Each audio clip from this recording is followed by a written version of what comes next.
என்று சுருக்கமாக அழைக்கப்படும் பெர்மனன்ட் அக்கவுண்ட் நம்பர் என்பது இந்தியாவில் உள்ள ஒவ்வொரு வரி செலுத்துவோரும் கட்டாயம் வைத்திருக்க வேண்டிய ஒரு ஆவணமாக அமைகின்றது. பான் கார்டு பற்றி தெரிந்தவர்கள் இருக்கலாம், ஆனால் இன்னும் பலருக்கு இந்த பான் கார்டு பற்றி முழுமையாக தகவல் தெரிவதில்லை. அதாவது பான் என்பது அனைத்து பொருளாதார சம்பந்தப்பட்ட பண பரிமாற்றங்களையும் இணைக்கக்கூடிய ஒரு தனித்துவமான அடையாள அட்டையாக இருக்கின்றது.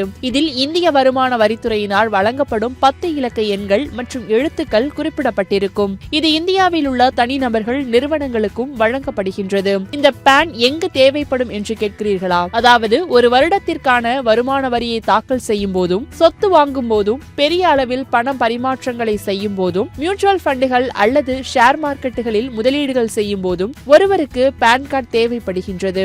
சரி, இந்த பான் கார்டில் இருக்கும் 10 இலக்க எண்கள் எதற்கென்று தெரியுமா? ABCDG1406F என்ற ஒரு பான் நம்பர் இருப்பதாக உதாரணத்திற்கு வைத்துக் கொள்ளலாம். இதில் இருக்கக்கூடிய முதல் 3 எழுத்துக்கள் AAA முதல் ZZZ வரை உள்ள எழுத்து வரிசையை குறிக்கின்றது. 4வது எழுத்தானது பான் ஹோல்டரின் வகையை குறிக்கின்றது.